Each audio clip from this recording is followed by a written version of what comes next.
You have noted our curriculum as set forth in our outline of academic program. You will note that one of the subjects which we have considered important is the philosophy of history. And so this evening we will present the first of a series of discussions bearing upon this subject. And as it seems that history is a rather sterile subject, as generally considered, we would like to do something, if possible, to point up its importance from the standpoint of its effect upon our daily living and daily thinking. First of all, what is history? The word is broadly used in two meanings. History is basically events, actual occurrences, factual happenings. The second meaning of the word is the record of such events. Now, there's a great difference between these two meanings, although this may not at first seem especially relevant. The fact of happenings we cannot deny, but the records of these happenings are not always as authentic or complete as we might desire. What are the principal handicaps that face the modern student of history? Let us go back to perhaps the most challenging part of the historical perspective, and that is origins. All origins relating to our cultures and our societies are obscured by a mystery which we call the dark curtain of history. We can go back a certain distance, and beyond that point we fall into uncertainties. Perhaps the greatest basic reason for these uncertainties is the inadequacy of ancient recording. Up to a period which we will describe later, man had no systematic way of preserving the records of his experiences.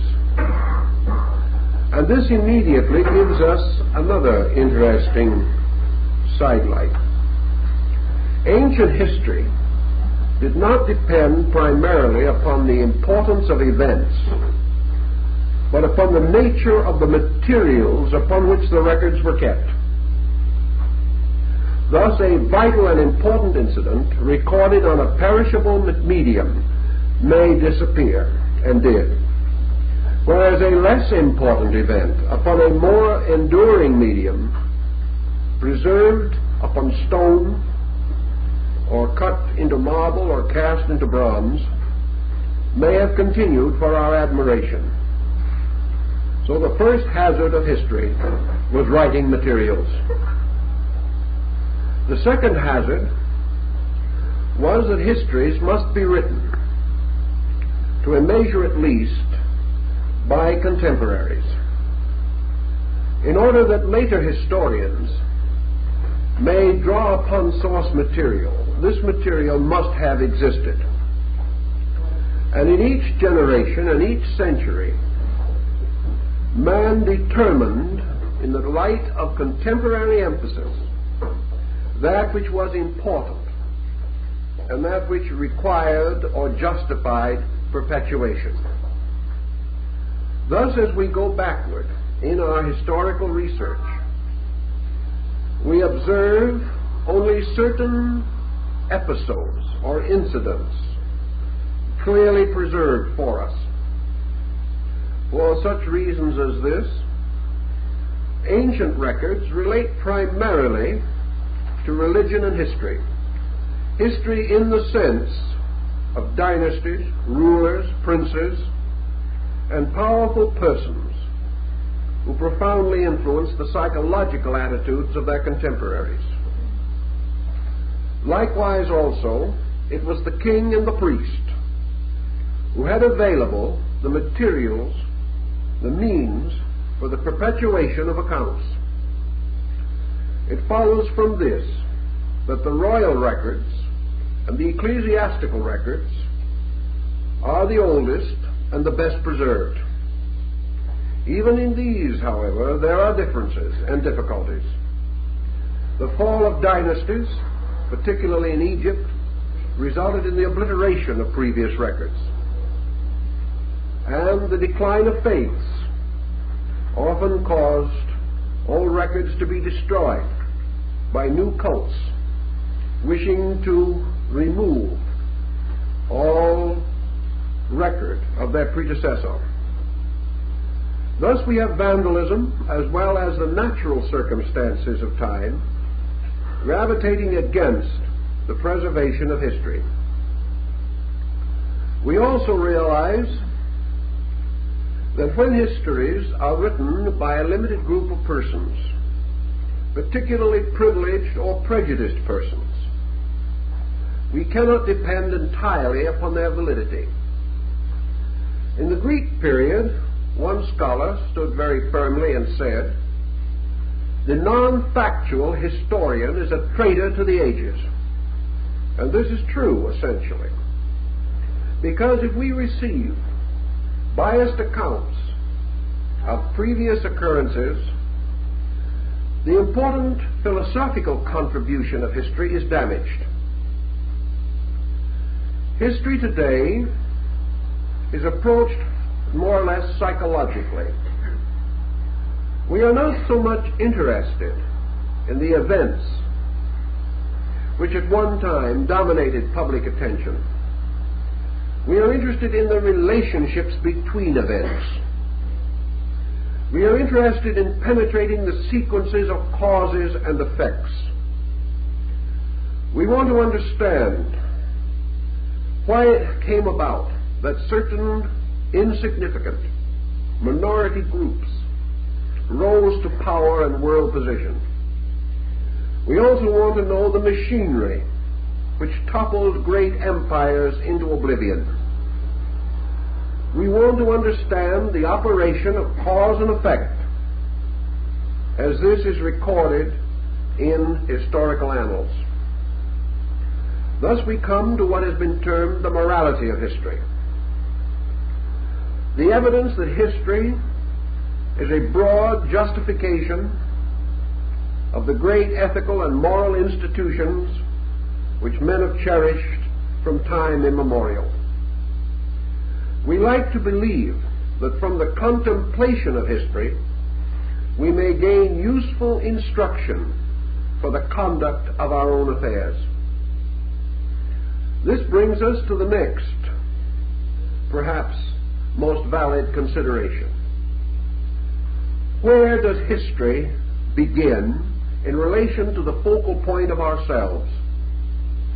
Man is surrounded constantly with occurrences, those immediately occurring, those things which happen from day to day, we record or like to think of as news. News is what is happening. History is what has happened. The moment an incident ceases to become or ceases to be news, it becomes history. History must therefore not be limited to national, racial, cultural motions. History can be applied to any subject in which a dynamic of sequences can be recognized. As one historian has said, everything that lives is historical.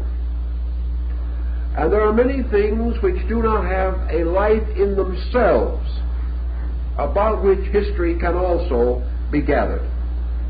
We can write the history of a Ford car and the development of the automotive industry. We can write the history of motion pictures. If present conditions continue, we may also write its obituary, apparently. We can write the history of a cell in the human body. Therefore, history reaches into biology, into physics, into chemistry, into mathematics, into atomics. For everything which has a continuance has a history. These records, we know today, must be accurate in order for them to be useful in the advancement of man's knowledge.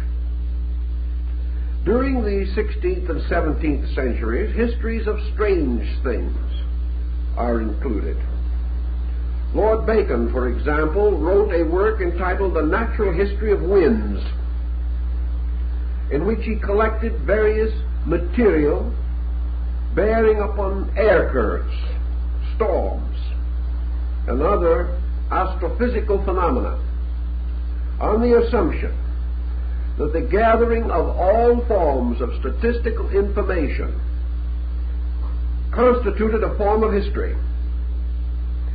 The hot summer of 52, the cold winter of 49, the depression of 29, all these facts are valuable if we know what to do with them. As we go along, we are inclined, therefore, to accept historical record without too much question. And in this way, we've made numerous and profound mistakes. Up to comparatively recent times, there have been few impartial historians. For many hundreds of years, histories were written by victors at the expense of the vanquished. The loser was always badly treated in history, regardless of the causes or values involved. Also, history has been mutilated with innumerable prejudices and false accounts, and it has also been unable to penetrate in all cases the veil of deceit which surrounded an incident or a happening. Thus, persons have been wrongly accused, false credits have been given, proper applause has been withheld, blame and censure have been misplaced.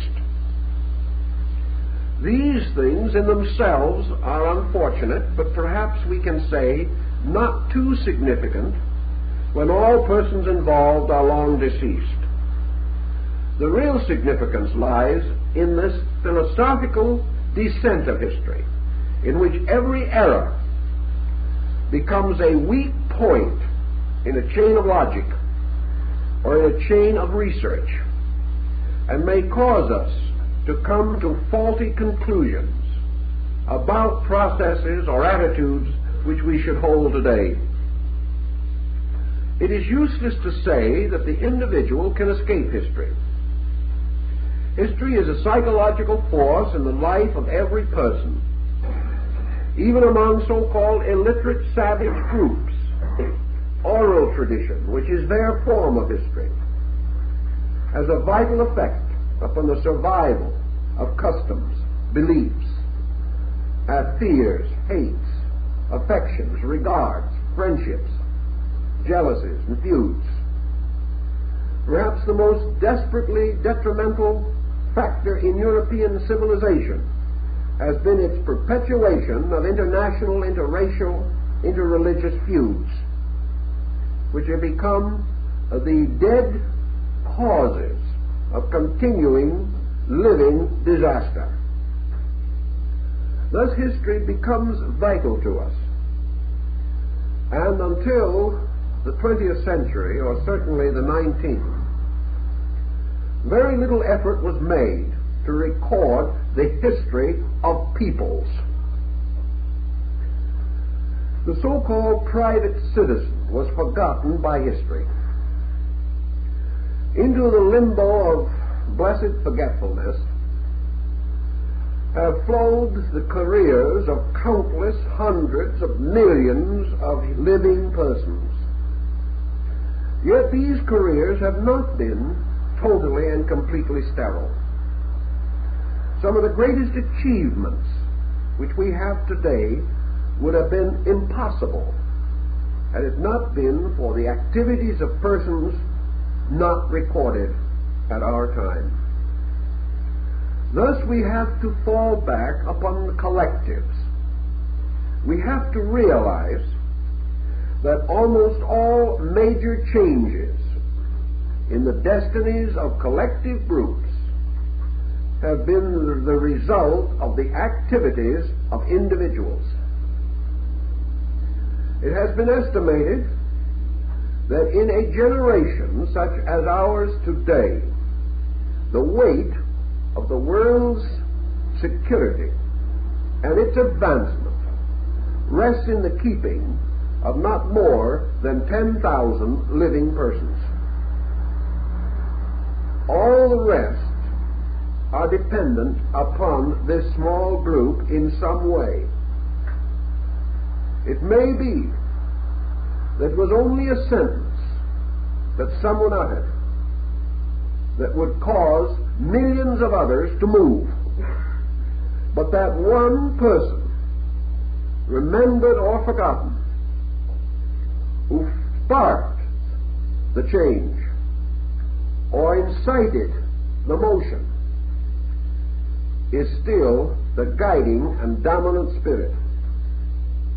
Thus history is actually also the record of man's acceptances and rejections of various policies, attitudes, pronouncements, convictions stated long ago by individuals, in turn perpetuated first by small groups. We know, for example, that it would be impossible today to estimate the effect of the teachings of Jesus of Nazareth. One man preaching on the Sea of Galilee has changed the course of billions of human lives. We may say the same in Asia, that it is almost impossible to estimate the effects of the teachings of Gautama Buddha. These effects continue. It is not likely that during his lifetime Plato ever had more than 200 or 250 followers. Probably less. It is doubtful if the dialogues of Plato existed in more than 20 copies at the time of his death. And yet there is no political structure or social institution known to the civilized world today that has not been affected. These things have unfolded and continued, increasing in a strange and mysterious manner. What does this tell us from an historical perspective? It tells us that ideas are all subject to the censorship of history. By this we mean that they must pass through time. And in their descent through time, they are applied by a variety of individuals to a variety of purposes. If these applications fail, or the ends are inconsistent with the needs, the material or idea is rapidly lost. It disintegrates, it disappears. Now you might say that none of these older records actually disappear. They do in the course of time, but perhaps time again must be more carefully analyzed. The British Museum at the present time contains probably 14 million volumes. It is the greatest accumulation of books in the world. Of these almost innumerable, inconceivable volumes, there are thousands, probably hundreds of thousands, which will not be touched, opened, or read in the next 1,000 years. The persons who wrote them exercised prodigious influences at certain times. But these influences have not survived the changes of history. and have lost all vitality for us today. I can think of one early group of sermons by a prominent divine who was greatly honored in his own day and was an outstanding exponent of hellfire and damnation. In this generation, he is not only seldom read, but his name is not even generally known, and there seems to be no reason to stir up a situation by mentioning it at this time. It is far happier that he be allowed to rest in the desuetude of limbo. Thus, persons great, prominent, or important in their own day disappear from our remembrance, and others, almost forgotten, are suddenly revived or brought back to our attention because we have suddenly learned to appreciate or recognize some value, or have come into some situation which they anticipated, or have sensed in them a prophetic mood about the shape of things which now concern us. Thus, history is a sieve, constantly sifting out and separating the living and the dead.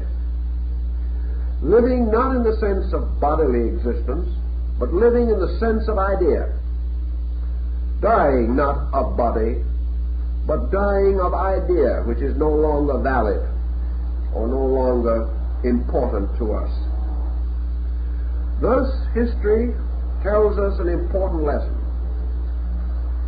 It tells us, for example, that there is nothing changeless but change. It tells us that life as we know it is a continuous, dynamic unfolding of potential.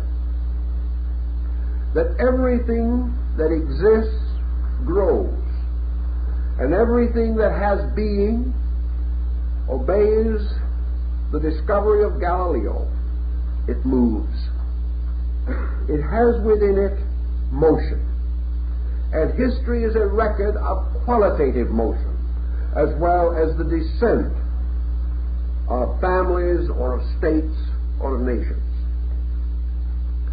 As we go back over history, therefore, we are reminded not only of the episodes which it preserves, but of the silences which it also keeps. We are aware of the tyrannies of the past. We observe man's inhumanity to man. We observe also, in broad moral and ethical terms, that history is a long record of the victory of good over evil, the victory of progress over decadence, the victory of life over death, the victory of motion over static, the victory of dynamic over impotence in all fields and departments of existence. History is also the optimistic reminder that in the midst of days when everything seems to be going wrong,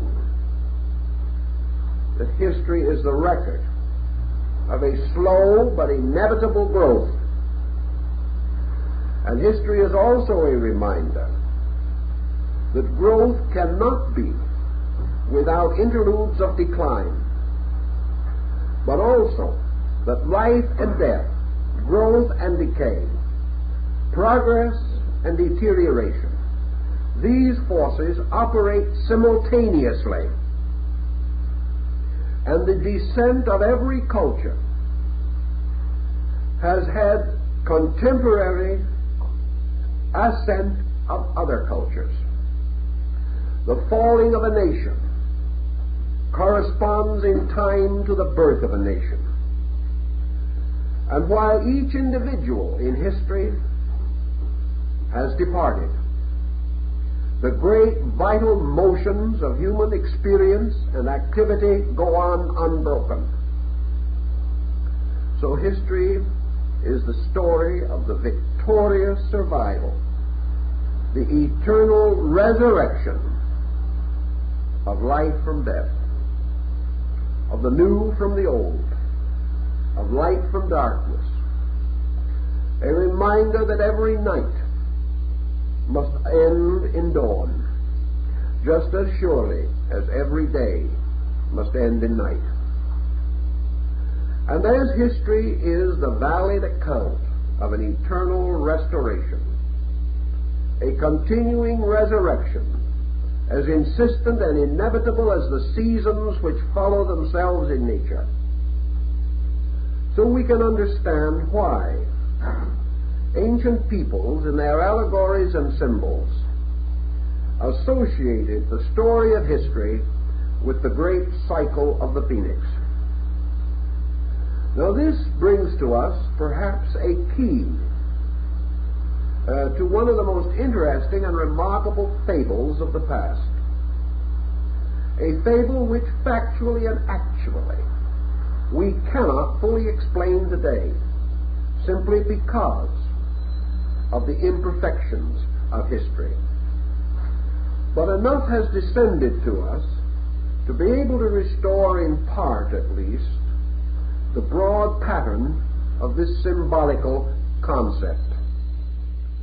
Ancient peoples, including the Greeks, the Egyptians, the Persians, the Hindus, and the Chinese, and a little later the Japanese,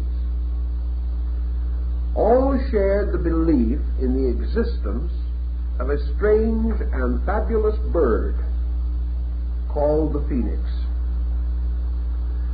In the ancient belief, particularly in the Mesopotamian and North African areas, only one of these birds lived at a time. The Chinese said that there were a pair. But the cycle of the phoenix was the life of this bird. And this bird, when it died, first built a nest of flames in which its body was consumed. And as it died, its body burst open, and the newborn phoenix came forth. Therefore it was born of fire and of death, and as such was represented in ancient symbolism, usually as a bird similar to an eagle, surrounded by flames, with wings spread, as though soaring upward to the sun. The phoenix to the Egyptians and most other ancient peoples was a symbol of immortality, but it was also the symbol of a time cycle. Rhodius and many others have left us records of the phoenix. Cicero mentions it, so does Seneca. And in the story of China, we have it preserved for us in a strange bird resembling a crested pheasant. It comes to us also as the quetzal bird of Central America, of the Aztec and Mayan cultures. And it is the thunderbird of the North American Indians and the totem Indians of the Northwest. This bird was a symbol of priesthood, because in ancient times the logographi, or the keepers of the words, historians, were priests. When the time came to devise a symbol for the Great Seal of the United States, the original design was a phoenix, because it was definitely an emblem of restoration, of regeneration, of resurrection, of the attainment of freedom, and of the victory of life over death, of light over darkness, and of wisdom over ignorance. Many cycles were attributed to the phoenix. Some of them have a fair relation to the great sequences of the equinoctial motions, others to the great metonic cycle of the moon.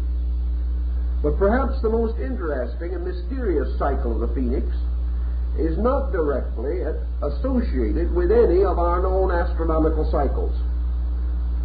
For in Egypt, it was frequently said that the life of the phoenix was 600 years, and at the end of every 600 years it flew into the desert, built its flaming altar, and there died, and that it was then reborn, and that therefore every 600 years there was a vital rebirth of history, a vital resurrection within the life of man, a restoration of the great social institutions which constitute the foundations of human experience. This is an intriguing thought, and while obviously a great deal of necessary information to fill in this story cannot be found, can no longer be differentiated, because even in some of our best histories, events are not placed within 1,000 years, particularly after about 3500 BC, or rather before 3500 BC. Still, we can do considerably in attempting to clarify the possibility of the phoenix cycle. Before we go into this, however, there is a philosophy involved, which I think we should also consider. History tells us that every motion, every institutionalized procedure of human experience contains within itself two factors, two intimately associated elements. One is the vitality by means of which it shall live, and the other is the defect by which it must inevitably die. Therefore, everything that lives has the cause of its own death within itself. Every institution endures because of its strength and perishes because of its weakness. Thus, strength and weakness must exist together. And wherever institution exists, the corruption of that institution is almost inevitable. In fact, we have never been able to produce a system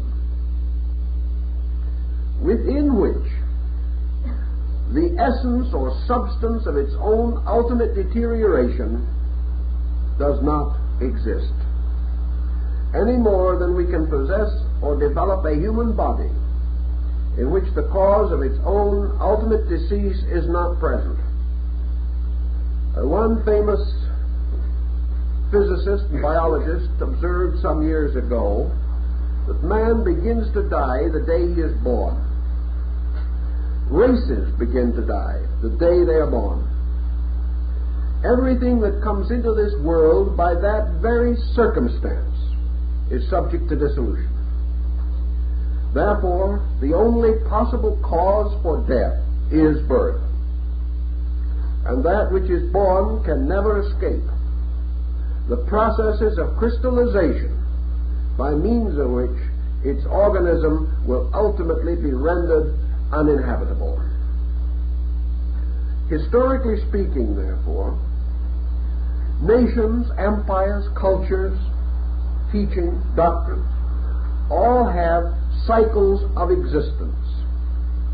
And the ancients divided these into various sequences using a basic unit of 600 years when applied to a social problem or to a political entity, as we may use the ancient biblical unit of 80 years and 10 in measuring human life. We are changing that cycle somewhat, but still we have a life expectancy which has become the basis of most calculations around which we build the theory of our personal survival and economy. Therefore, in multiples of 600 years, certain elements or factors have been distinguished.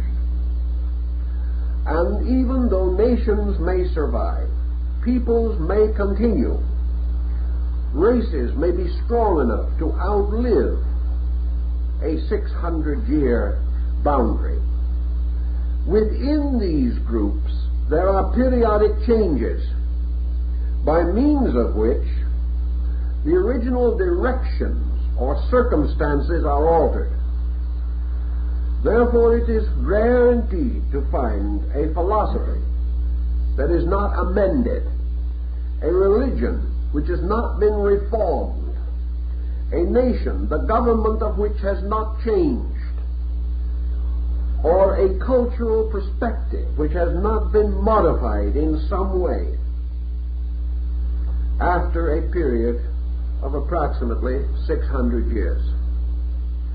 Or let us say at least that great and critical conditions have arisen in both the collective experience of total mankind and the more individual experience of racial and cultural groups, by means of which 600-year markers can be rather clearly indicated.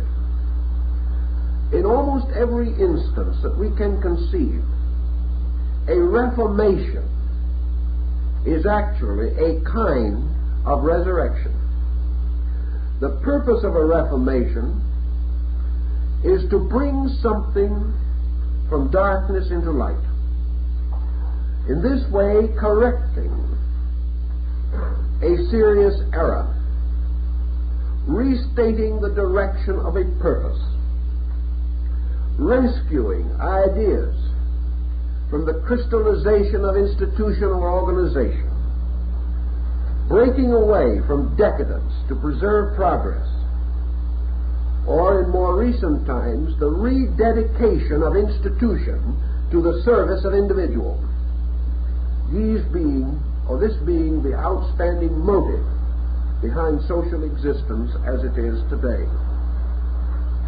Now, we've mentioned that it's pretty difficult to go back into the early periods of human life and find historic records which give us clear perspective.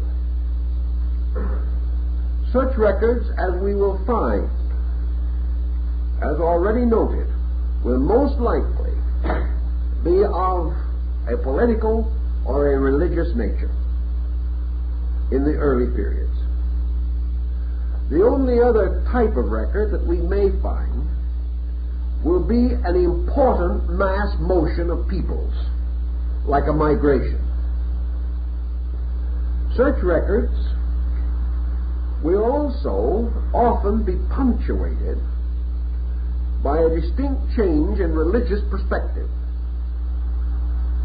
the rise of a moral code, or the redirecting of a spiritual destiny for that people, a revelation, the advent of a Messiah, the emergence of a great modifying change. As we go further back, we must sometimes go through centuries in which we have no record except legendary. And we must accept that mythology can be, and often is, prehistoric history. That due to inadequate records, the relationships of events have been lost. But sometimes, even in the corruption of history, psychological relationships have been preserved by mythological incidents,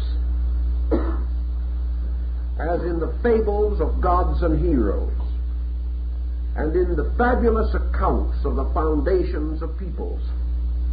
For in most instances, even today, in the search for the origins of ancient cultured groups, we have nothing but mythological material with which to work. Myth must therefore be regarded as psychologized history. It must be regarded as man's attempt to validate the laws of cause and effect involved in the emergence of his own destiny from a prehistoric veil or from an unknown historical background. Taking, however, a chronological sequence, I noted down and jotted a few things which perhaps will have a bearing upon our 600-year cycle. Now, these are not taken from a work in which this cycle was of the slightest significance.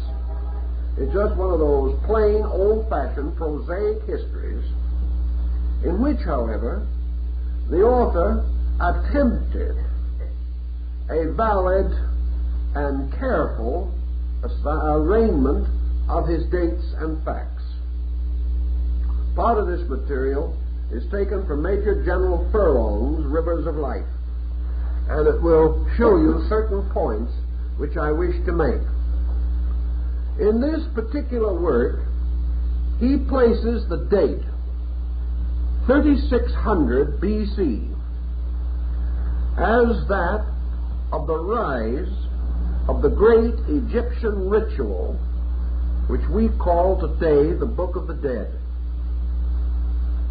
He says that at that time, forces and persons unknown, because we know no name at that period of any individual, with the possible exception of a few pharaohs who were not the motivating factors, that at this time there arose among the Egyptians the great conviction of the immortality of man and the belief in a relationship, a moral relationship between conduct and spiritual destiny.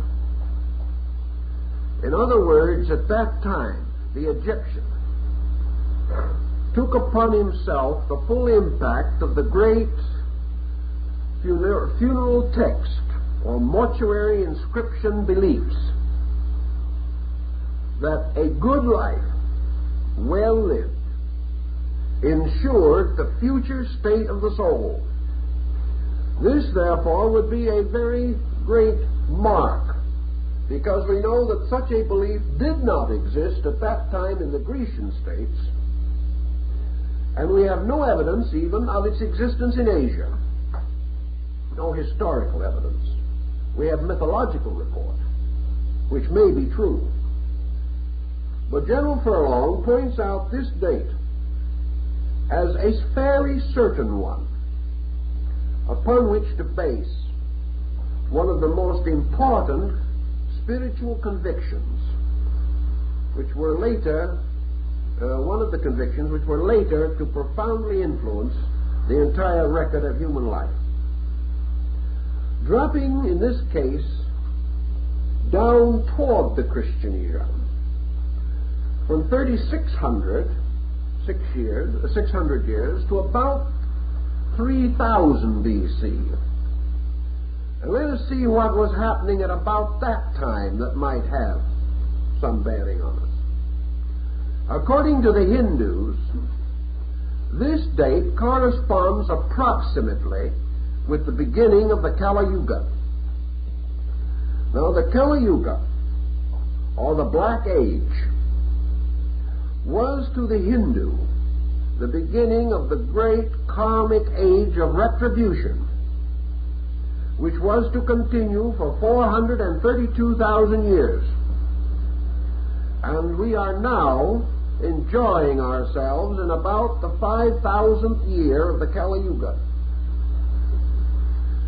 And the Hindu, describing in his ancient sacred books the conditions of the Kali Yuga, says that during this great period men shall remember and observe certain things. First, that every man who has an elephant shall be called a Raja. Substitute Cadillac for elephant, and I think you get the idea. In other words, every man who is rich is a prince. The second thing that will mark the era is that man shall depart from the law and during the Kali Yuga shall develop great systems of philosophy or science which deny the existence of God. That was written 2000 BC. The third point in connection with the Kali Yuga, which was of great interest to the people of that time in attempting to predict the shape of things to come, was that during this great day of darkness, or this great era, the family and the home would collapse, and individuals would place their own satisfaction above common good on every level. We're doing all right with the Kali Yuga, but we are not too happy over it. Now, it is interesting that this date should correspond in the Egyptian Chronicle with the date of the death of Osiris. Now, obviously, the death of Osiris is a mythological date. Therefore, we are quite possibly in the presence of an overlapping testimony of cycles. The death of Osiris is described in the Egyptian rituals as the end of the Golden Age, or the end of the age of the gods, differentiating between the divine kings and the human kings ruling the world. This date would correspond very closely with the concept, therefore, of the Kali Yuga. Kali meaning black, of course, and Yuga meaning age. This date further corresponds with the Greek mythological record of the Battle of the Titans, in which the gods were driven from the earth by giants, and the kingdom of heaven was overthrown, or at least was forced to retire from the active participation in the estate of man. This date then also corresponds with the ancient date of the founding of the oracles, which were to take the places of the direct contact between the divinities and humanity. And the beginning of the oracles would also correspond in the ancient Hindu doctrine with the beginning of the great age of the rishis, or the heaven-sent teachers, who were to link man and the gods.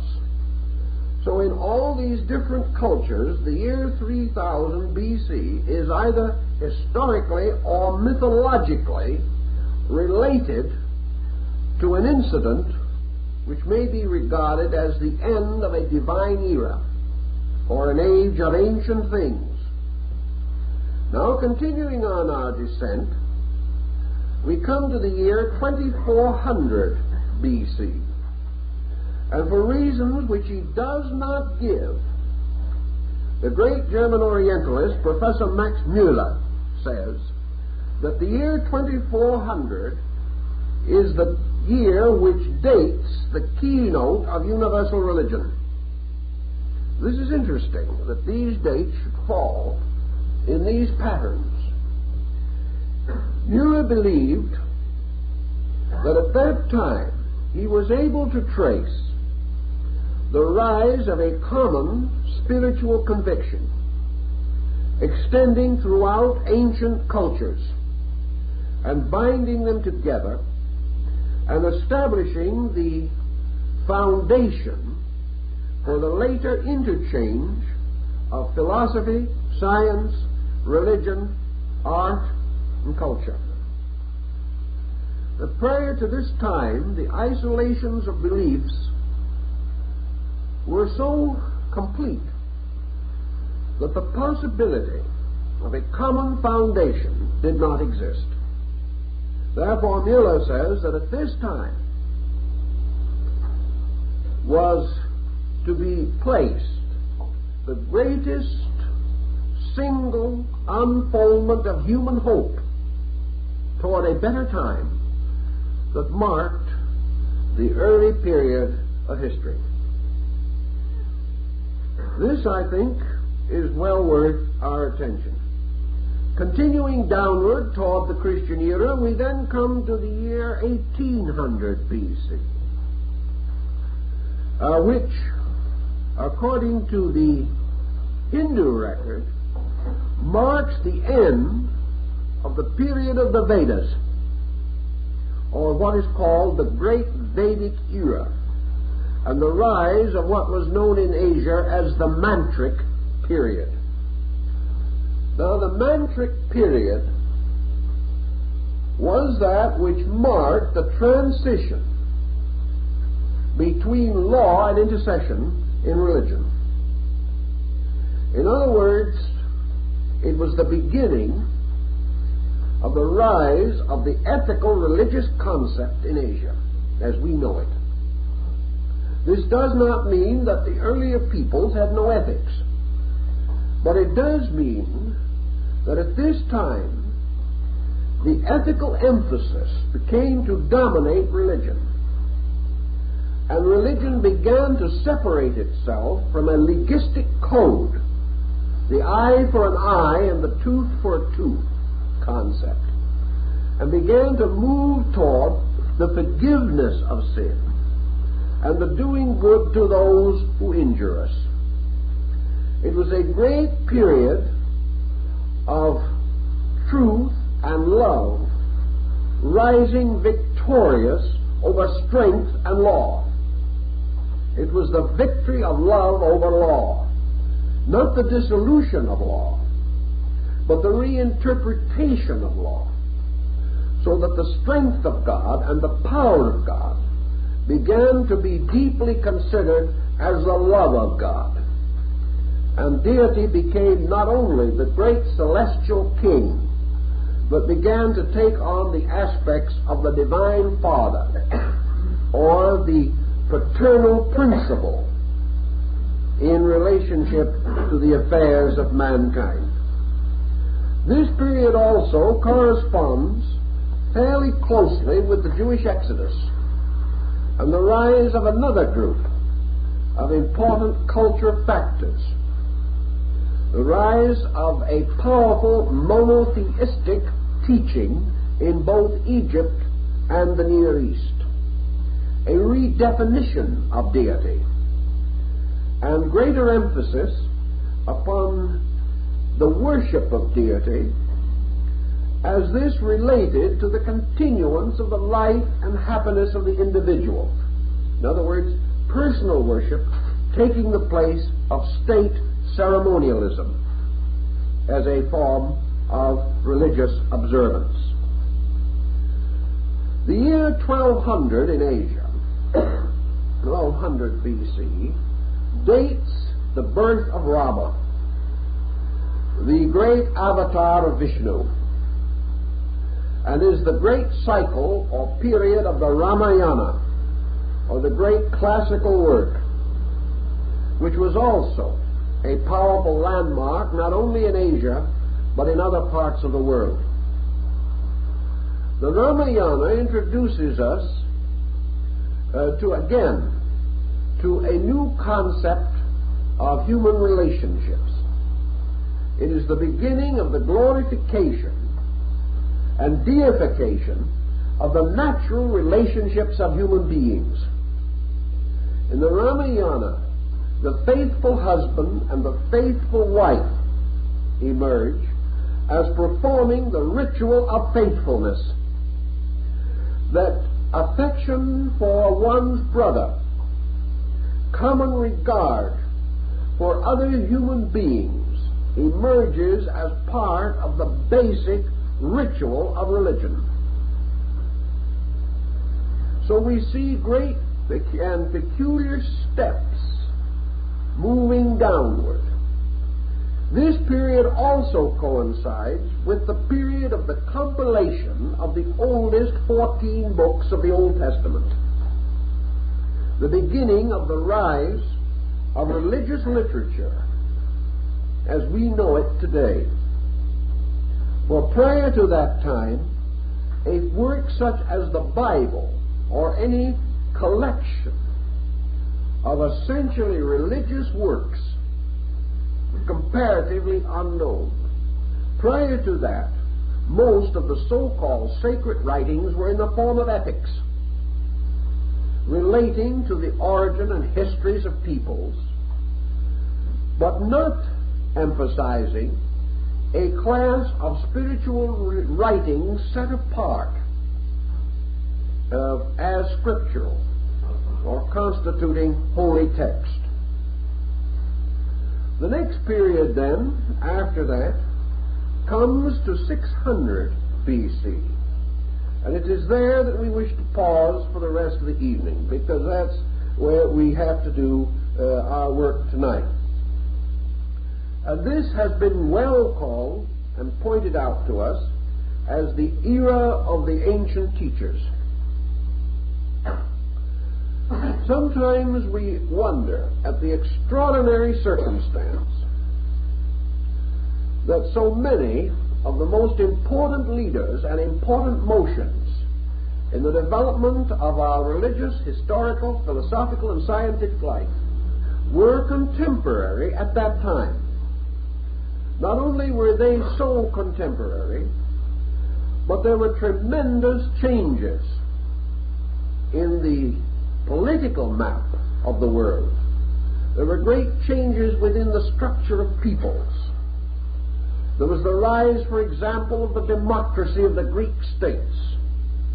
There were great and important reformations in Egypt. There were profound changes in the philosophies and sciences of India and China. It was a period of great motions, motions that were to endure, most of them unchanged, for 600 years. They then continued to endure, but there was not one of these motions that did not pass through a marked reformation 600 years later. So we can begin to consider this era of the ancient teachers. And we know that alive at one time, or very nearly at one time, some facts a little difficult to historically date, but we can say this: within 100 years there flourished Confucius and Lao Tzu in China, Buddha in India, the last of the Zoroasters in Persia, Pythagoras in Greece, and several lesser luminaries, including the so-called great sophistic school of the Greeks, and the rise of several minor sects in India and China. Thus we have living together a number of the greatest thinkers that we know, who were also living at the time when the great integration of the Old Testament was at its height. For we know that the Old Testament, or the Septuagint version as we know it today, was in the process of compilation, and that most of the books of the Old Testament that we now have were either revised completely or brought into powerful new organization between the 5th and 6th centuries BC.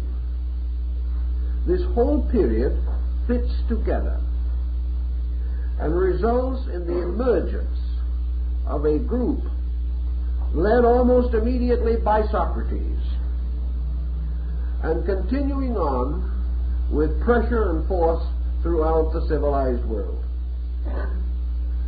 We have no proof that these men met, although we have certain possibilities.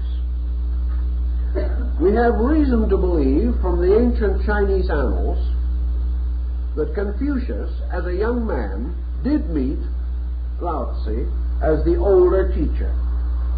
The tradition, I would say, has reached a degree of being semi-historical. It is rather strongly supported, and there seems no reason to consider it incredible.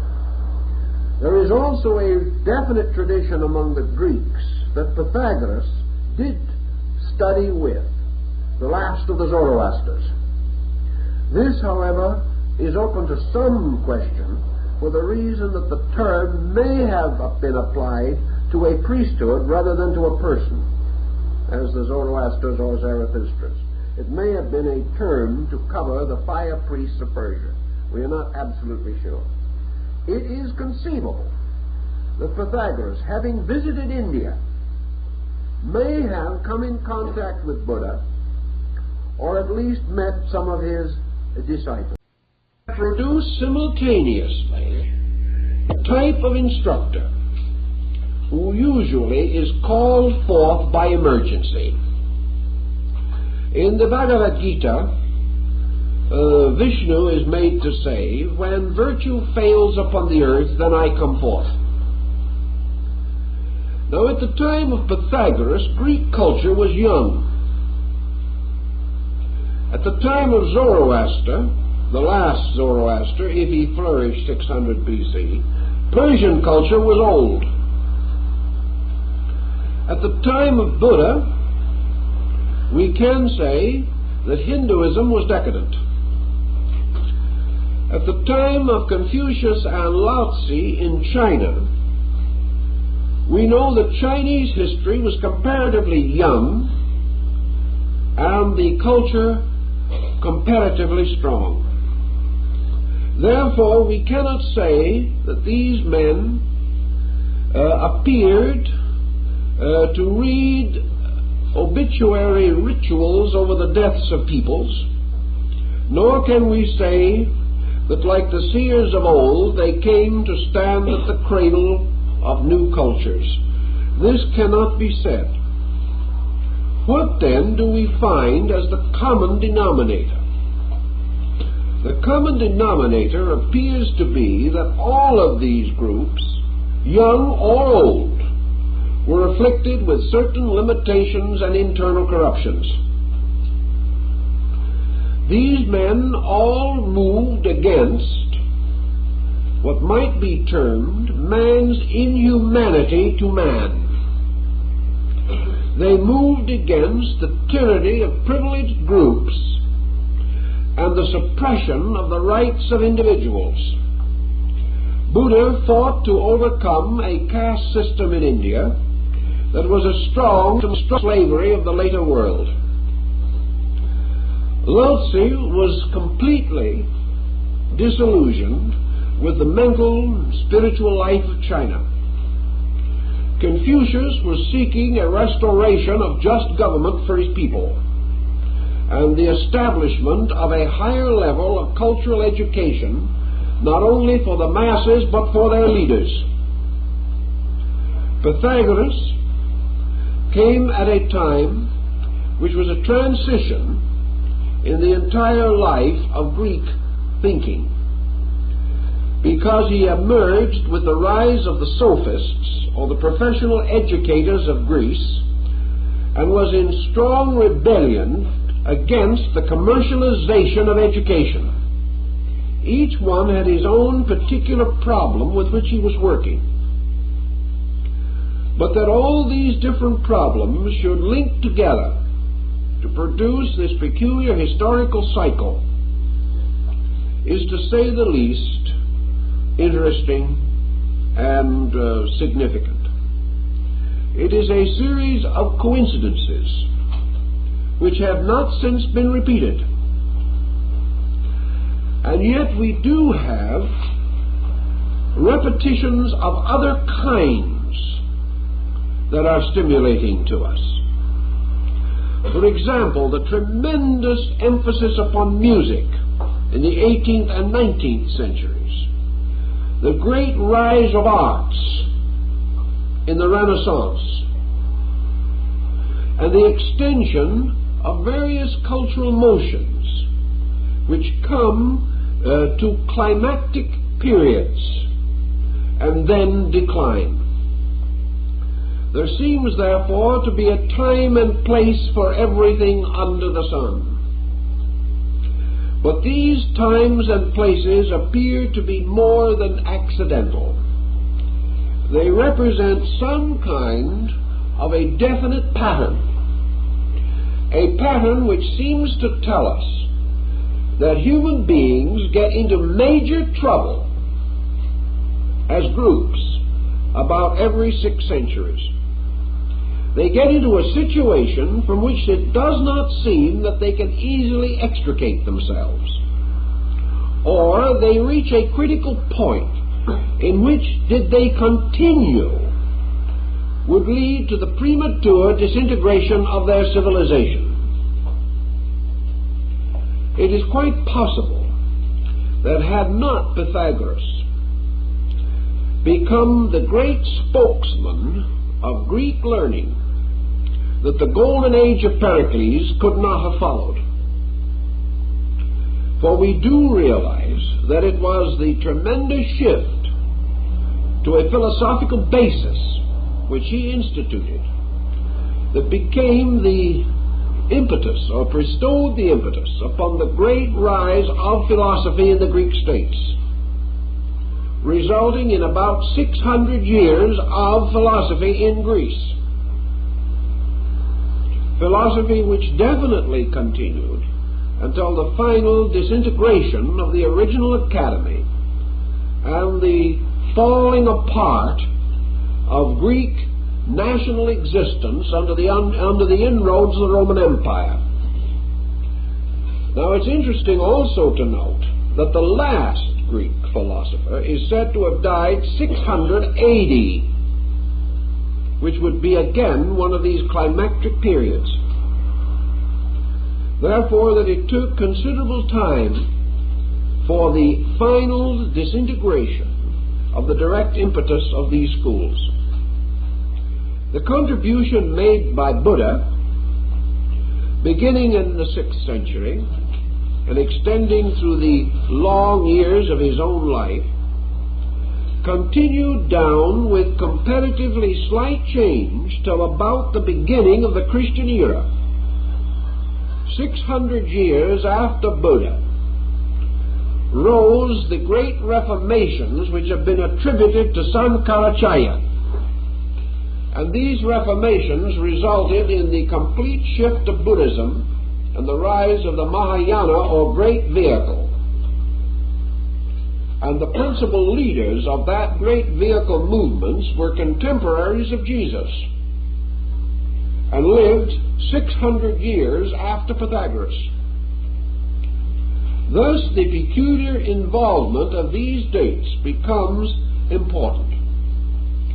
Another important point that I think we should realize, and which perhaps has lost a little of its validity in our modern thinking, is that in antiquity, the great changes that were to be noted in the descent of man are always upon the levels of religion and philosophy.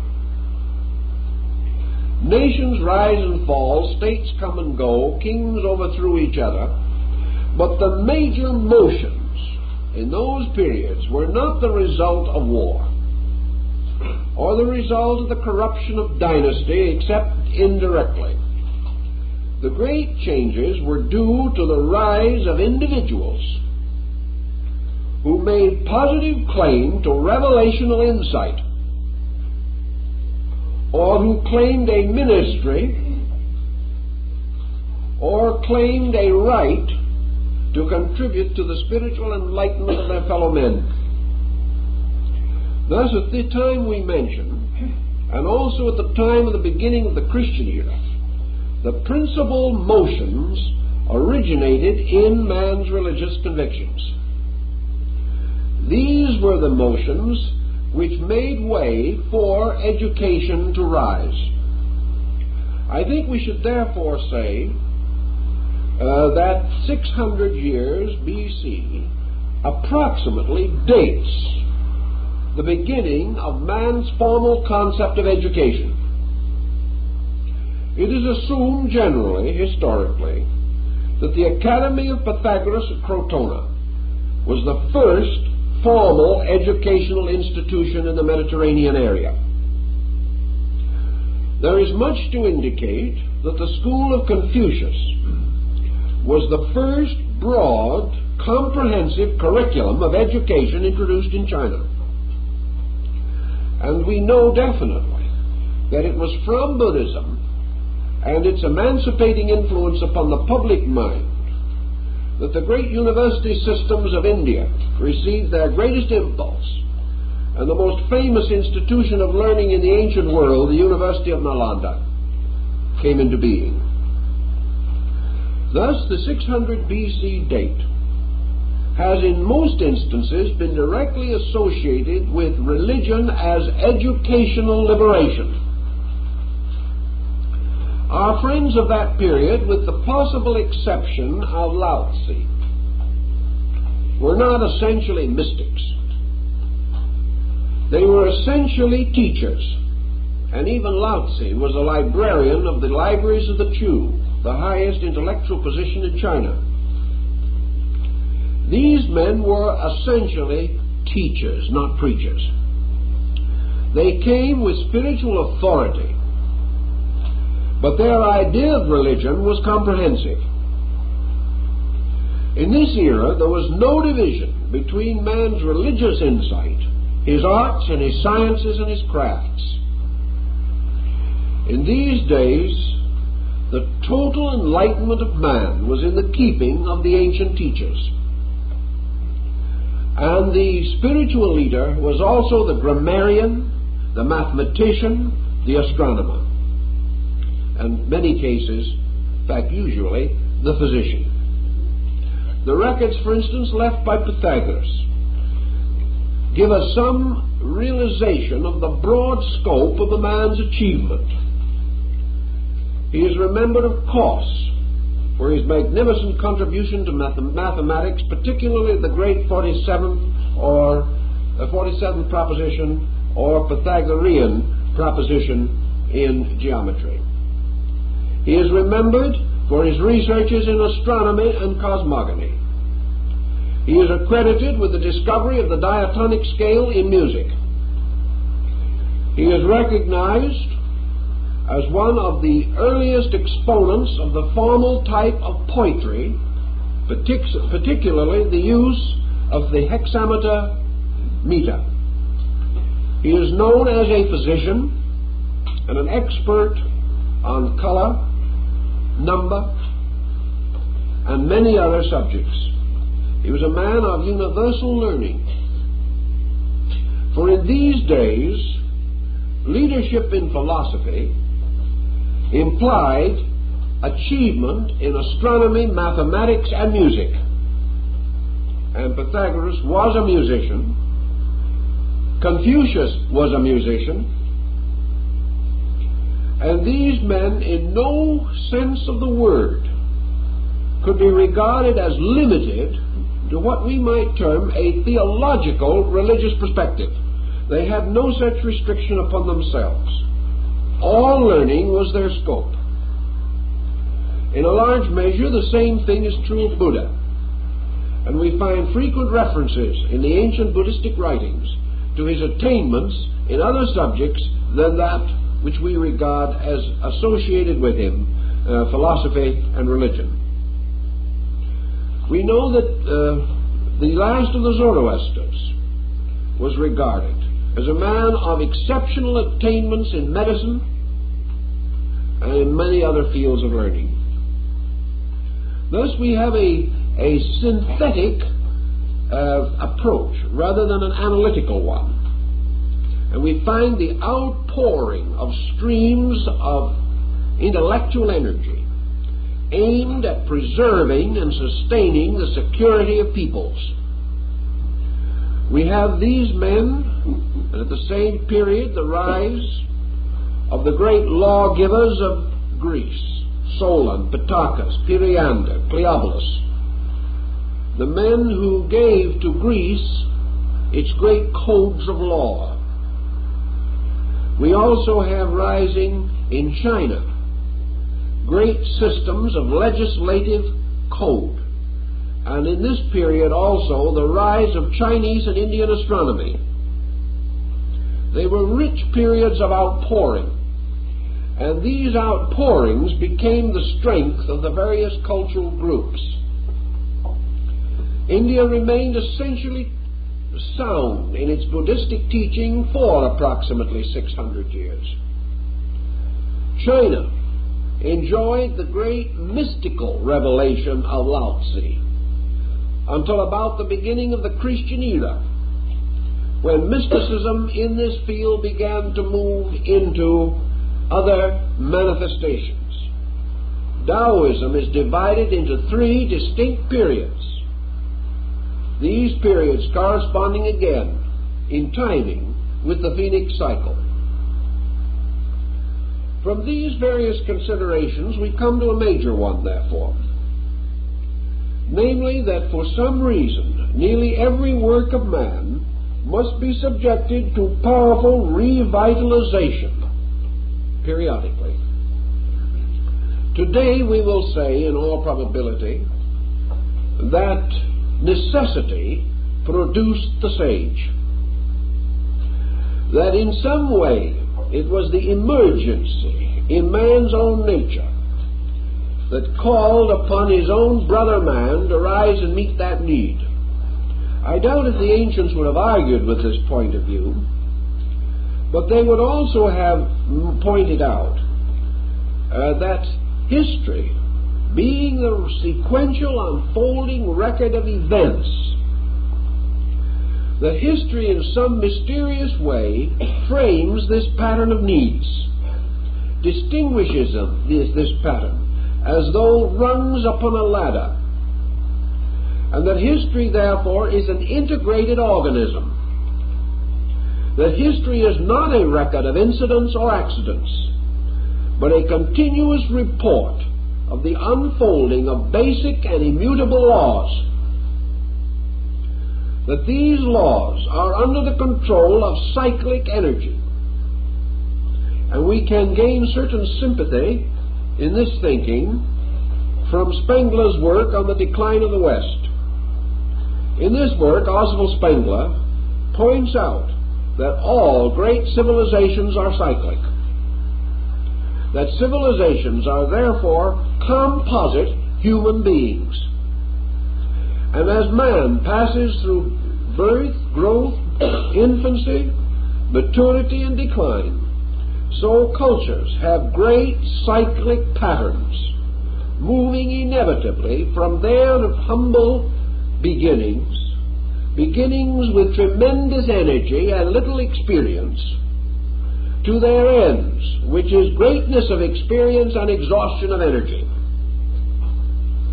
That things die of fatigue, and that when institutions die, a psychochemistry takes place. Institutions are merely hypothetical boundaries on the continuance of the unbroken stream of human life itself. It may be that a pattern is exhausted, but the persons living in that pattern must in many instances survive it and must pass through what we call transition periods, periods of moving from one pattern into another. Thus, every 600 years, the human being confronts a personal emergency. The personal emergency is not the collapse of a cycle. The emergency is the danger that he himself will collapse with it. His inability to face transition. We find this even in the shorter cycle of human life, where it is estimated that very few persons are able to maintain individuality of thought, emotion, and action after the 50th year. By that time, the pressure of circumstances, disillusionments, and the gradual depletion of energies results in the individual taking cover in some form, hiding under something, seeking protection, and gradually passing the reins of progress on to someone else. He finds that it is increasingly difficult for him to maintain the momentum of progress. He sees it move by him and becomes a stranger in his own world. Now, every 600 years, according to this ancient calculation, great masses of human beings are confronted with this matter of transition period. These masses of human beings are of all ages, individually. The transition may strike one person in childhood and another in maturity and another in advanced years, because the transition represents an arbitrary pattern of climaxes. Now, we like to think of the fact, and often refer to the fact, that we are living perpetually in transition. We are. But we look back over, for instance, the 19th century. The last half of it certainly was, for most persons, a comparatively tranquil period. Not tranquil perhaps in terms of their personal existences, but tranquil in terms of comparatively low taxes, comparative freedom of action, and the ability to live their lives, if in a somewhat humble manner, much according to the dictates of their own consciences, or according to the circumstances which they themselves had created. Now we come into this century and observe the individual more and more the victim of mass motions over which he has no authority. Therefore, we may say that he appears to be approaching a climactic period. Yet this climactic period may be only one of the lesser transitional situations that he has to face. Certainly, there is continual transition. But there come times when these transitions heap together, forming such tremendous patterns that they require an almost complete reorientation of a way of life. Later we will observe that the beginning of the Christian era, also one of these 600-year points, was perhaps in the earlier periods of things the greatest and most dynamic of these transition periods. A transition between two ways of life that were never to meet again, that were never to have even valid relationships after they once separated at that time. So here we have what might be termed in the 6th century BC the emergence of integrated human record. By some very strange circumstance, also perhaps difficult to classify, but obvious, the year 600 BC is often chosen by historians arbitrarily to represent what they consider the beginning of trustworthy, detailed, chronological descent of events. From 600 BC to the present time, we have an almost unbroken historical record. There are flaws in it, and there are weak points. But never do we get into the same dilemma again that existed in the year 700 BC, when we have almost no records of any kind. There was a broad dividing line. Why? Obviously because the training of men's minds under the impact of the philosophic system began to produce the type of thinking which related events, and also prepared for the more conscientious effort to explore history in terms of the mental and moral life of individuals.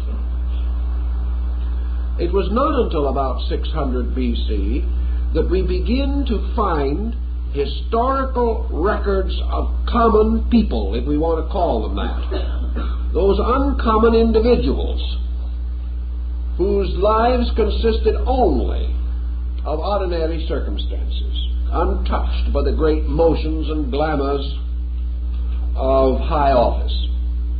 We begin at 600 BC to meet the farmer, the merchant. We begin to see emerging for us the little businessman. We have some contact with the musician, the artist, even the clown.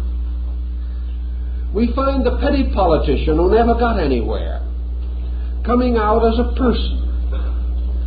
And we also find the interesting emergence of theater and the beginning of a psychological analysis of the foibles of human nature. We find men like Aristippus, and we find playwrights ridiculing the fallacies and foolishness of mortals. We see them picking on characteristics, and doing so in those happy days without fear of lawsuit. At that time, human character was in public domain, and you could say anything that you could get away with. Thus, whereas in the 10th or 12th centuries we are told that a certain king or a certain prince overthrew his enemies and built a monument to his own victory, or we hear that the priests of Delphi, one of the more common type of records, in that year reported a certain number of healings or a certain number of oracles, or that navigators brought back their spices from the Far East. We hear a few things of this nature.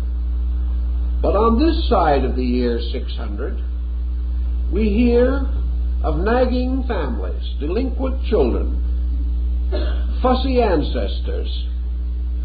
We begin to hear of private lawsuits, of the individual who dared to differ with authority, the person who appears in the petty courts to solve a grievance. He is only a shadow, it is true, but he is there. So we begin to have the history of peoples. We begin to have the history of the little individual and his place in the large picture. We also begin to gain considerable information, as Wilkinson points out. For the first time, we begin to know what people wore, what kind of shoes they had on. We learn a little of the trinkets that they wore, and we learn the secrets of Greek and Egyptian cosmetics, and also vital statistics on the brewing of beer. We get all kinds of things that we did not know anything about before. So on this side of that critical point, humanity as we know it today comes into view. Now, it could not have come into view and would have been meaningless had not this division period resulted in the rise of what we term today acute observationalism. Our philosophers began to accept the challenge of the Egyptian, who said that the proper study for mankind is man. So attention began to be turned upon man. And from the sheer contemplation of divine matters and a recording of the activities of Olympian deities, history begins to take on the coloring of the human being, his relationship to history, and his relationship to the changing patterns of the day in which he lived. From this date, therefore, we must, theoretically, found our observational psychology.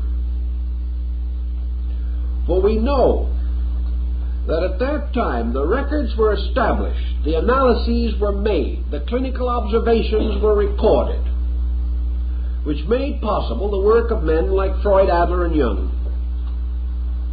For from that time on, we begin to see a human being moved by compulsions, harassed by neuroses, burdened with frustrations, and valiantly struggling to adjust himself to the insecurity of his own internal life.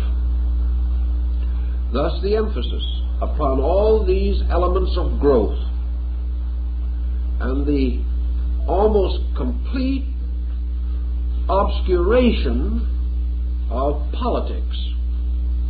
What do we know today, for example, actually, of the politics of Greece during the age of Grecian philosophy? We know almost nothing and care less.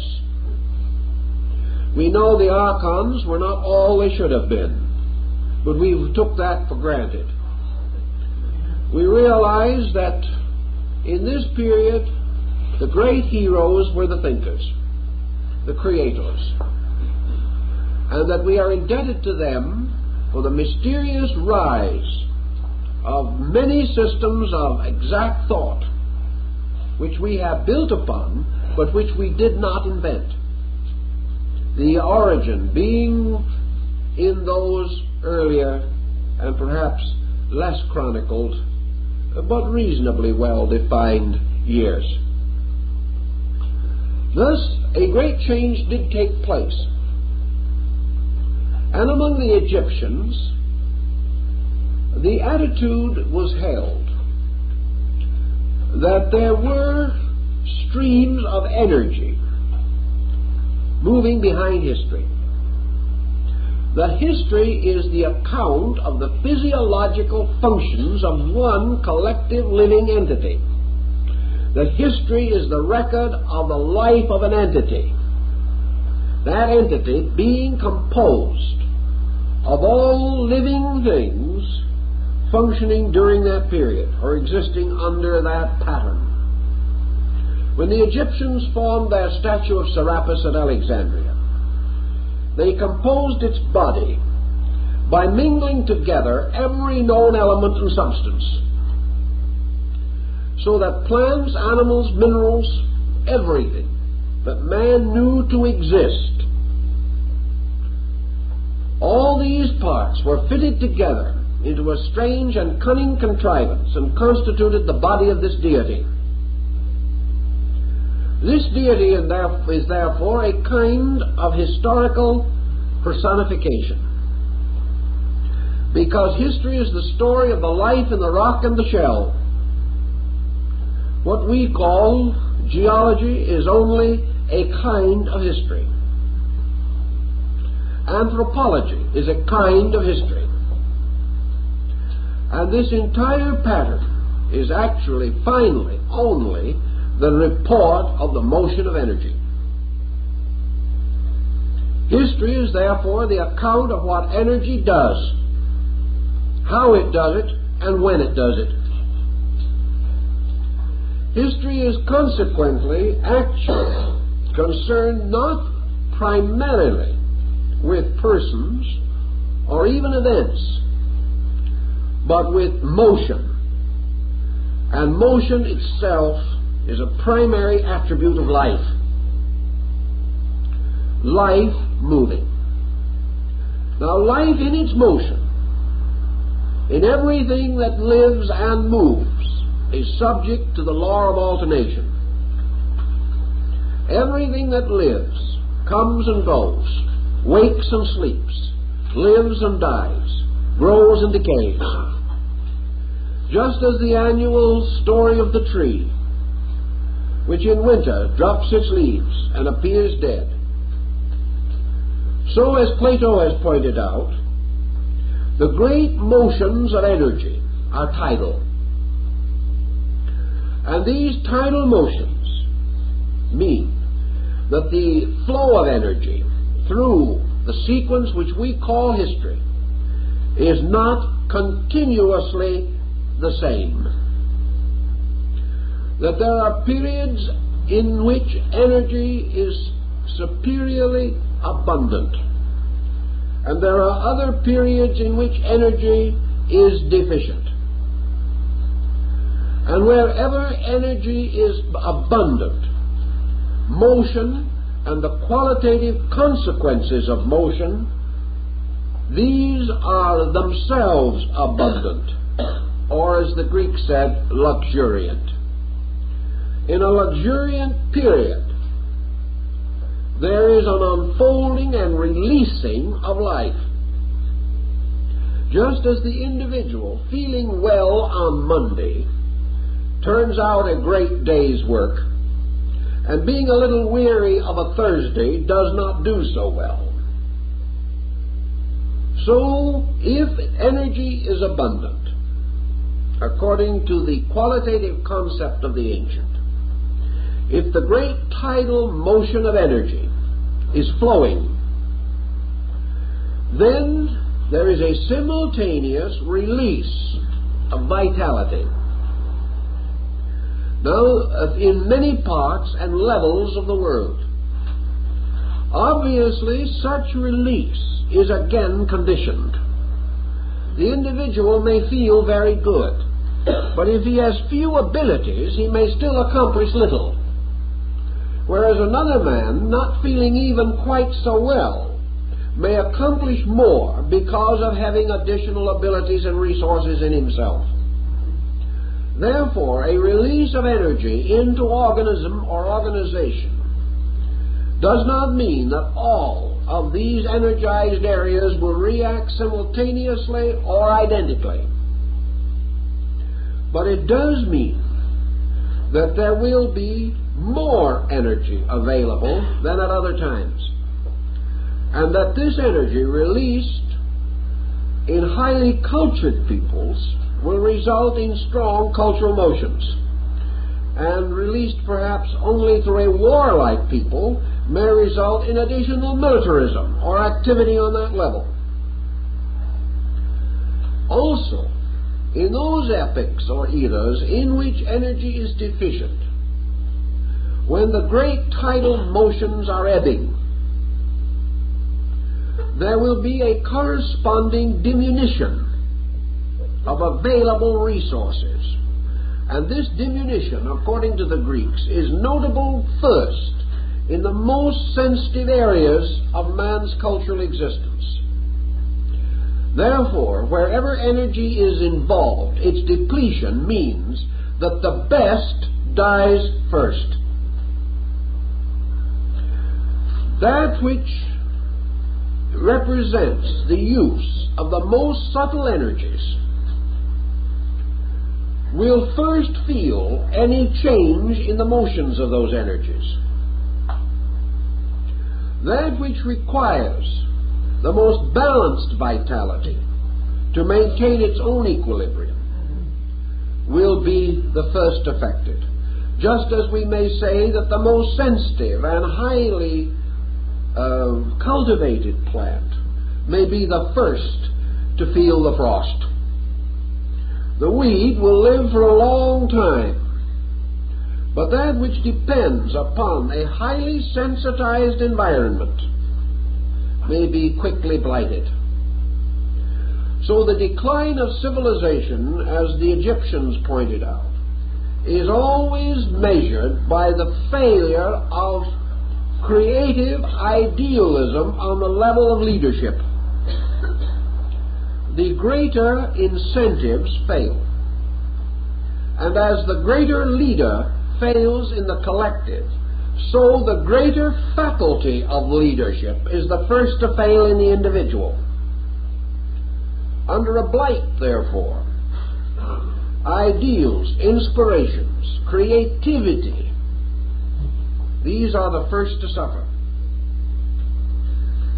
So that we find wherever energy has this diminishing factor notable within it, that the grosser parts survive the longest, and therefore that a soul may perish in 1 century, but the body may not die for 1, 2, or 3 centuries more. Just also as the decline in organization may result in senility, in which the body may endure, but the faculties are no longer capable of active function. So a people, passing from acuteness of maturity to the senility of age, first grow irrational, even though for a time the body may appear to be healthy. Philosophy has therefore observed that it is the failure of the rational factor which must herald the ultimate disintegration of the physical structure. And this they point out through the long descent of historical record. If, as Plato has told us, the great year consists then of these periods of fertility and sterility, we have the factor that is also paralleled in the Hindu concept of the Kali Yuga. we have in this period a loss of energies, a diminution of vitalities. The Hindu tells us, of course, that the great cycle of messianic dispensations or avatars, that this cycle is always associated with the Kali Yuga, because it is in this period that man becomes incapable of the solution of his own problem.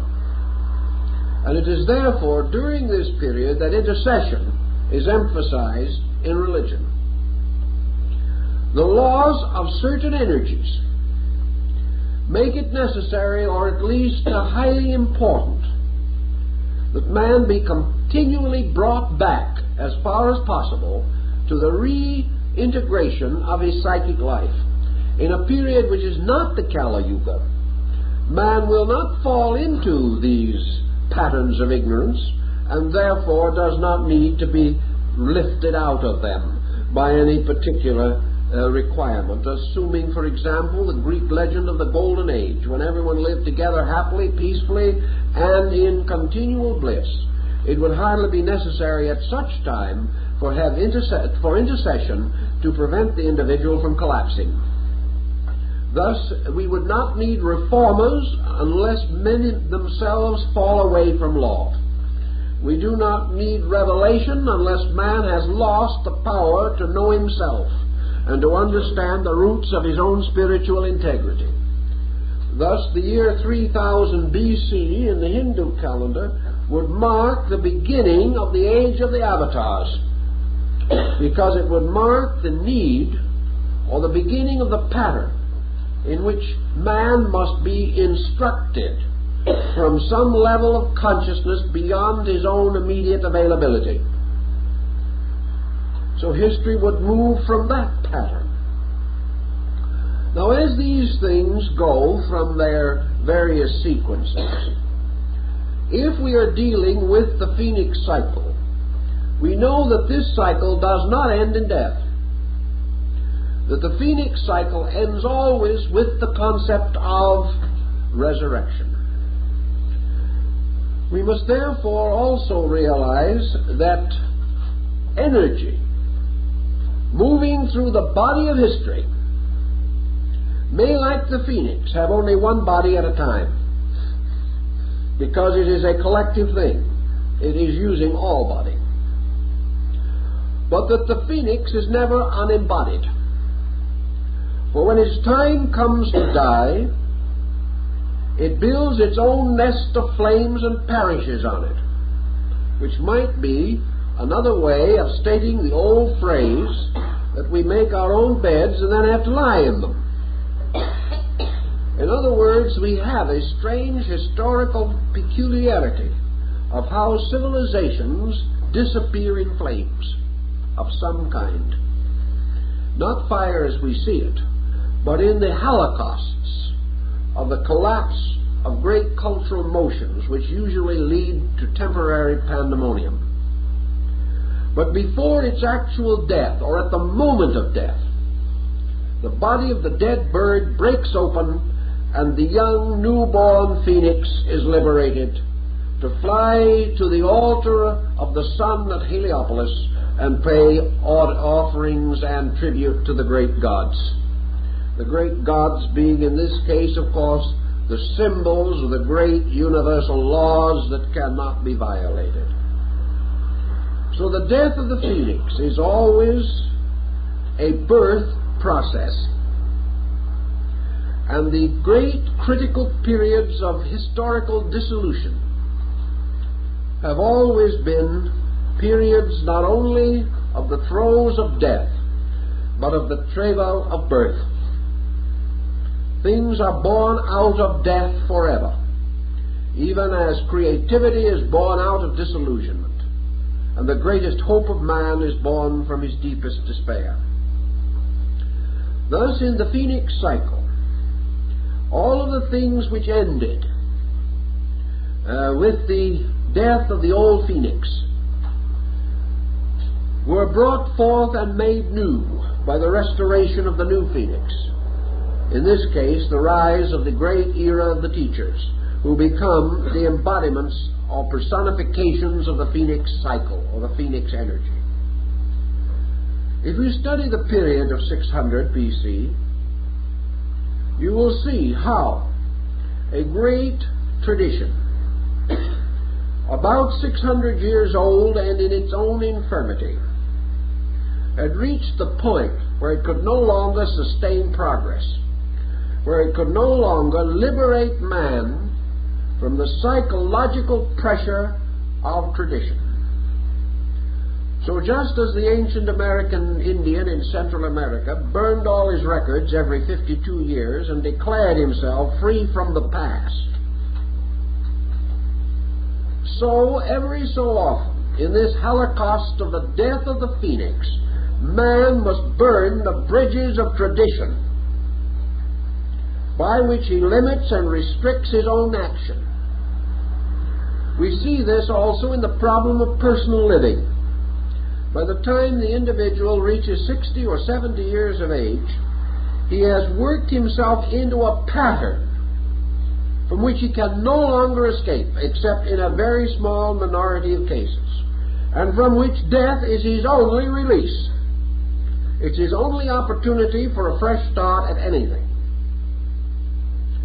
Nations, cultures, peoples, religions work themselves into these patterns where crystallization under the name of tradition locks motion and causes this great sea of energy, this great current of energy, this irresistible force to come head-on into an immovable object. The immovable object being the crystallization that sets in around any idea in the course of 6 centuries. A man has an idea, and 600 years later, the world is locked by that idea. Man hasn't realized that ideas must be perpetually new. We cannot live by the ideas of the past. We can use them.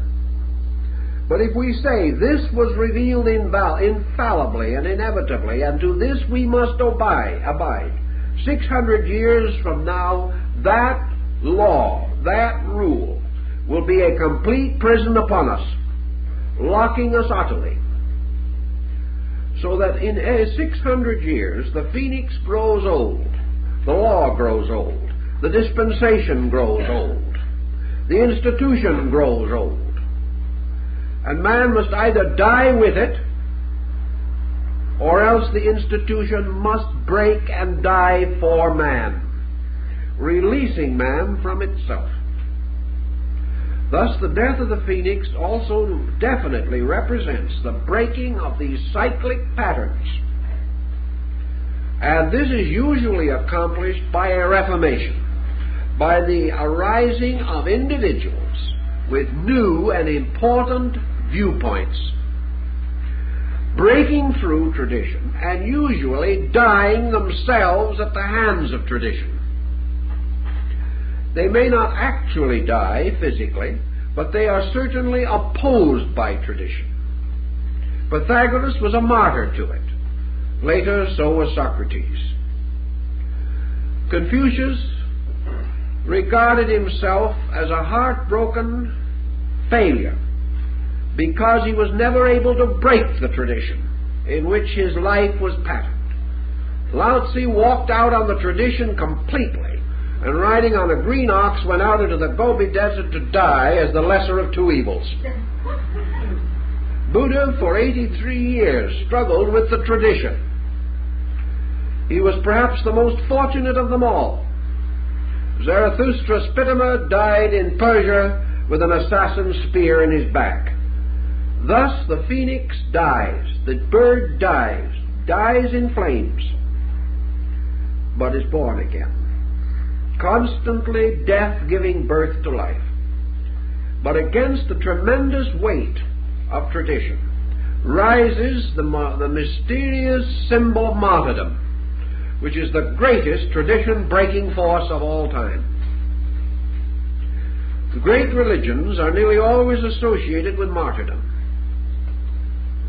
They represent a pattern, by means of which man is released, breaks through, develops a new conscience mechanism, and starts out on another cycle, which will in turn grow old and hold him in bondage at the end of another 600 years. It seems to take in the world of events that length of time for a common social motion to pass through the 7 ages of its existence, coming in the end, after the 6 days of labor, or the 6 centuries, to a Sabbath of rest. It can no longer go on. Now, if we took history and studied it in this light, it would be quite possible to fill in innumerable details and begin to see the tremendous chemistry of motion meeting obstacle, the tremendous psychological chemistry which results in the emergence of these great energized persons who become the custodians of new ways and become the leaders of the next Phoenix cycle. These leaders in turn, or those who come after them, must in due course take their own aging bodies back to the altar of the sun, and there voluntarily die, that a new age may be born. Therefore greatness voluntarily dies, in order that it may forever release man from bondage to greatness, and push man forward to the emancipation of his own consciousness. Later, other factors appear to take on coloring, and the essential religious elements are not so obvious.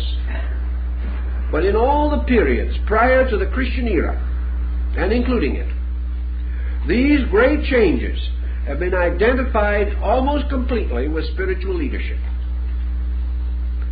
With the coming of the Christian era, we see again the tremendous emphasis upon the escape of the individual from a tradition, an old way that had once been new and beautiful, had gradually been corrupted by the decadence of man until it began to take a stranglehold upon the freedom of human consciousness. Then it was necessary to whip the money changers from the steps of the temple. Then it was that the veil had to be rent and the earth torn, at least in the great symbolical account. For again, the individual had to be freed from the negative phase of history, which is tradition. Now, tradition can be good or bad. Tradition which inspires us is the source of great good. Tradition which captures us and holds us, limits us, is a great danger. And all tradition begins by inspiring and ends by enslaving. So man must continually renew the principles of his life. Each of these great cycles, therefore, is involved in making all things new again, in order that the individual may once more experience the dynamic of free action, free choice, voluntary decision. As soon as he has decided for himself, he begins to decide for others. And the moment he decides for others, his culture begins to die. The moment he denies to another the right he demands for himself, he begins to lock and enslave. This is the story of history. This is the part of history which we cannot forget. This is the part of history which we must explore down through the various cycles with which we are concerned.